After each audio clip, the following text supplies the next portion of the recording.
Hello everyone, very good morning to all of you. मैं doctor Vijesh Ranjan आप लोग का स्वागत करता हूं अपने यूट्यूब चैनल केबीसी विन पे। दोस्तों, आज 24 अगस्त है। इस वीडियो में हम लोग डिस्कस करने वाले हैं 24 अगस्त के करंट अफेयर्स के क्वेश्चन और कुछ स्टैटिक जीके के क्वेश्चन। यदि आप केबीसी की तैयारी कर रहे हैं तो ये वीडियो आपके लिए काफ़ी यूजफुल हो सकता है। वीडियो शुरू करेंगे। शुरू करने से पहले दोस्तों, हमेशा की तरह रिक्वेस्ट है, यदि आपने अभी तक सब्सक्राइब नहीं किया हमारे चैनल को तो प्लीज़ सब्सक्राइब कर लेना। इस तरह के अपडेट आपको मिलते रहेंगे हमेशा, और वीडियो पसंद आए तो लाइक भी कर देना।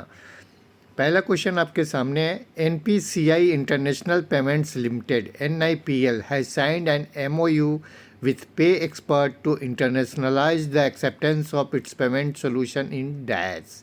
तो यूनाइटेड किंगडम में, जैसे कि मैंने पहले भी शायद किसी क्वेश्चन में बताया था, यूनाइटेड किंगडम में अब रुपे, अपना जो UPI है ना, रुपे, वो payment system under umbrella of NPCI काम करेगा। तो इम्पोर्टेंट क्वेश्चन है, इसको याद रखिएगा। इसको एक बार पढ़ लेते हैं। This collaboration will make the Indian payment solution available in the UK on all pay experts android point of sale device for in store payments. काम करेगा रुपए हमारा UK में भी, UPI भी काम करेगा। नेक्स्ट क्वेश्चन है। Which country is hosting the Shanghai cooperation organisation SCO।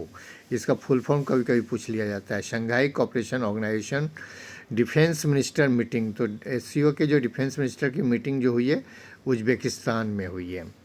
बस नाम याद रखना। इसका हेडक्वार्टर कहाँ है? चाइना में है। नेक्स्ट क्वेश्चन की ओर चलते हैं। According to office for national statistics, which country has recorded its biggest fall in output in more than 300 years in 2020 due to COVID-19 pandemic. तो दोस्तों, यूनाइटेड किंगडम इसका आंसर होगा। GDP इसका फेल बाई 11% इन 2020। 11% GDP गिर गई थी UK की, United kingdom, England की। अगला question. Researchers at which of the following IITs have developed an ultrasound assisted fermentation method to produce a safe sugar substitute called xylitol from bagasse। तो ये IIT Guwahati के साथ, IIT गुवाहाटी के जो researcher है उन्होंने इसका मतलब स्टार्ट किया है, मतलब समझिए कि रिसर्च किया है।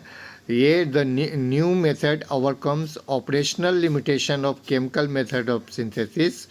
इसके अलावा इसमें जान लीजिए, the research have been published in bioresource technology and ultrasonic sonochemistry journals.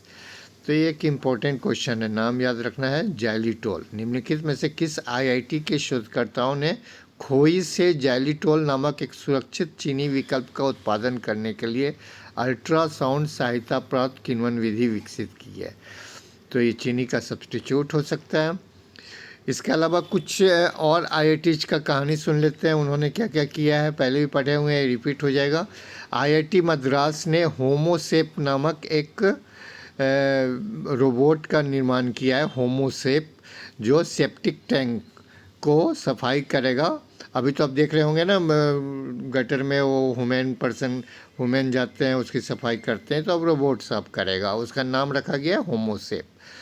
उसके अलावा है कि जो रेलवे मिनिस्ट्री है, ऐसे जो IIT मद्रास एक हाइपर लूप टेक्नोलॉजी विकसित की है रेलवे मिनिस्ट्री के लिए।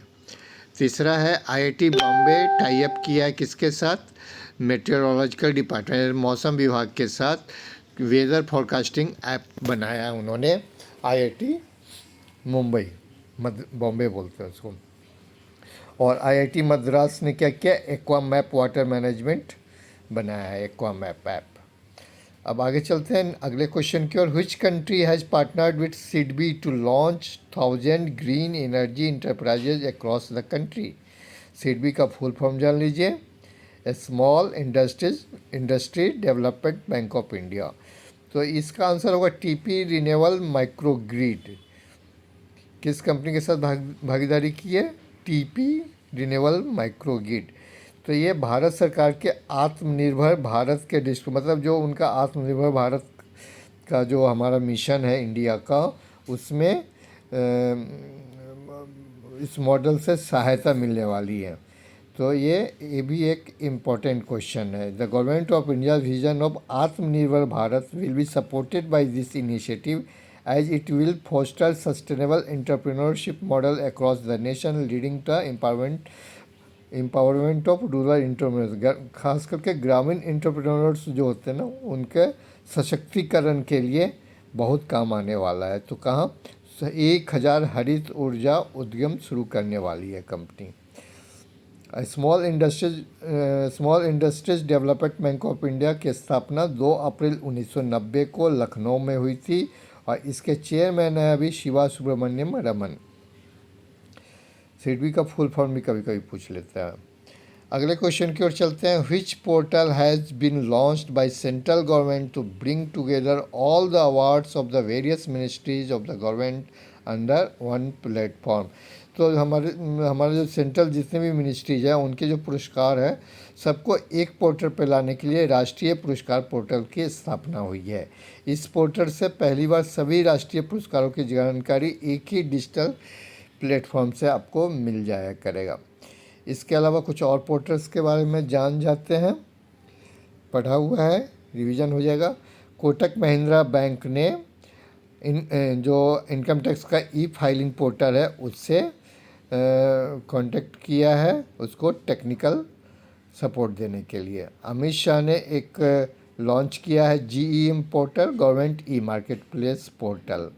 और एक और पोर्टल है निदान, जिसको national integrated database on arrested narco offenders, ये नारकोटिक्स कंट्रोल ब्यूरो ने शुरुआत की है। इसका नाम है निदान, याद रखिएगा।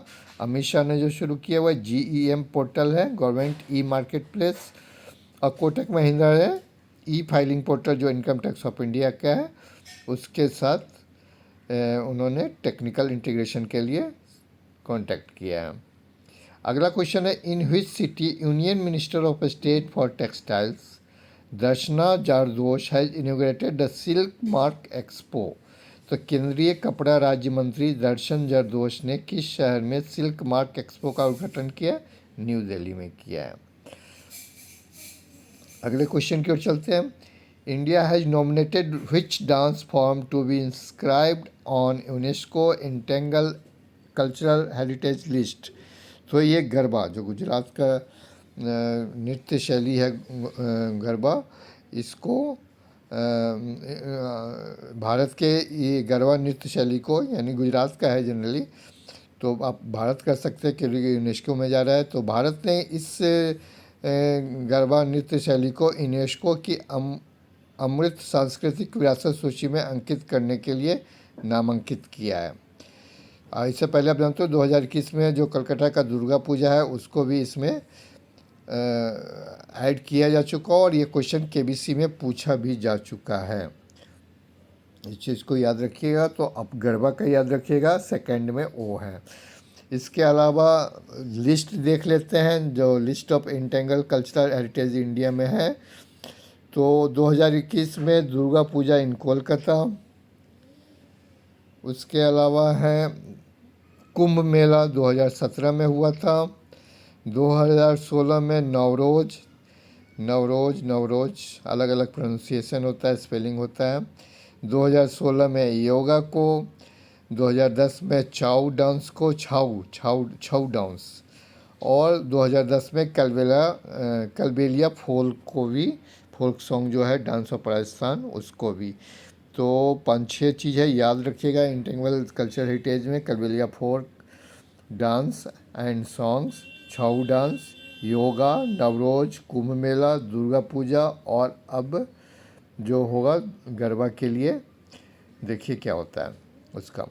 अगला क्वेश्चन है। अगस्त 2022 में राष्ट्रपति द्रौपदी मुर्मू के सचिव के रूप में किसे नियुक्त किया गया? राजेश वर्मा को। अगला क्वेश्चन है। Who has been appointed as the director of national institute of immunology. तो ये देवाशीष मोहंती को डायरेक्टर के रूप में नामित किया गया है और ये कहाँ पे है? दिल्ली में है। National institute of immunology Delhi में है। इसकी स्थापना हुई थी 24 जून 1981 को। और वही चलिए 24 जून 1981 को, और ये दिल्ली में है ये। अगला क्वेश्चन है हु है, बहुत इंपॉर्टेंट क्वेश्चन है, ध्यान रखिएगा, इस क्वेश्चन को याद रखिएगा। इस तरह के क्वेश्चन पूछे जाते हैं केबीसी में। Who has been selected for the 2022 Pulitzer prize under the category of illustrated reporting and commentary.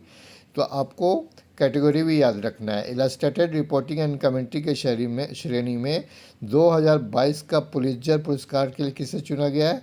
तो ये है बांग्लादेश की फहमीदा आजिम। फहमीदा आजिम को इस श्रेणी के लिए पुलित्ज़र प्राइज़ 2022 में दिया जाएगा।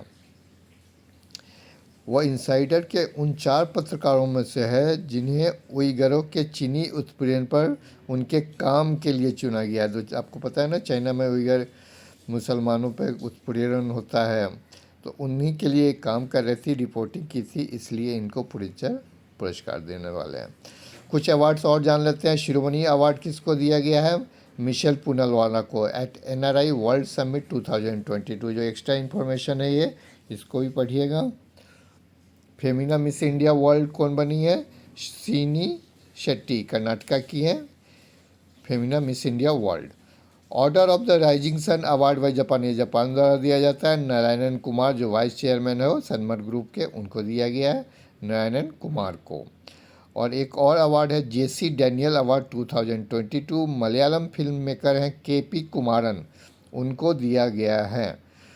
तो दोस्तों अगले क्वेश्चन की ओर चलते हैं।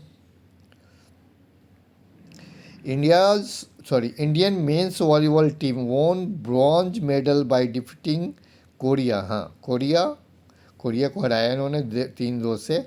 ये 14th एशियन अंडर 18 चैम्पियनशिप था, तो इन्होंने कोरिया को हराया है, ब्रॉन्ज मेडल जीता है कोरिया को हराकर। ये भारतीय पुरुष वॉलीबॉल की टीम है, अंडर 18 खेल रही थी, एशियन अंडर 18 चैम्पियनशिप इन तेहरान।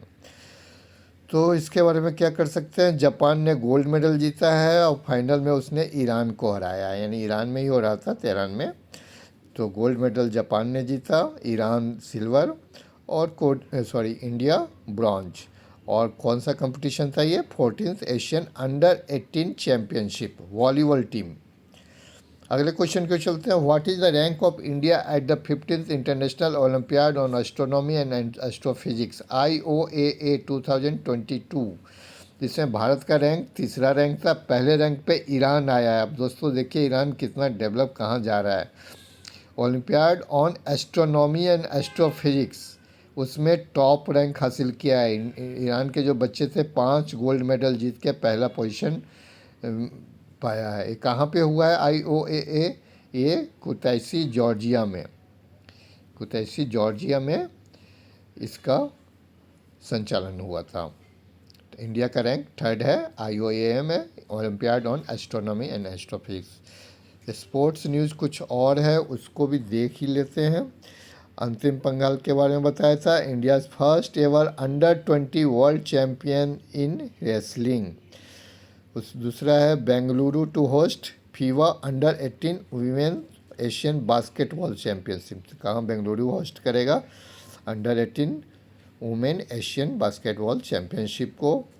और फर्स्ट एडिशन ऑफ IPL कब खेला जाएगा? मार्च 2023 में। उसके अलावा एक और क्वेश्चन है, सुनील छेत्री, मनीषा कल्याण को मेंस और women footballer of the year चुना गया है। चलिए यहाँ पे आज का करंट अफेयर्स का क्वेश्चन ख़त्म होता है।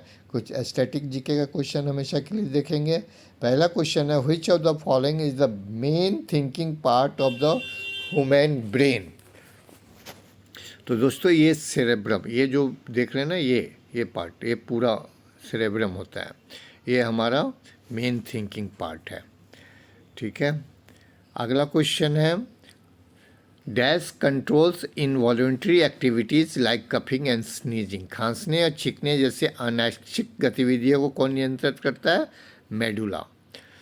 अगला क्वेश्चन है, मानव शरीर में पाचन तंत्र का सबसे लंबा अंग कौन सा है? तो दोस्तों ये स्मॉल इंटेस्टाइन है। ये जो आप देख रहे हैं ये लार्ज इंटेस्टाइन है, और इसके अंदर जो आप देख रहे हैं ये सारा स्मॉल इंटेस्टाइन है। ये लगभग 13 मीटर लंबी होती है। और लार्ज 1.5 मीटर लंबी होती है लार्ज इंटेस्टाइन। अगले question, after digestion protein is converted into amino acid, जानते होंगे आप लोग। मानव शरीर में प्रोटीन की पाचन निम्नलिखित से किस अंग में शुरू होता है? स्टोमक। स्टोमक से शुरू होता है प्रोटीन का डाइजेशन।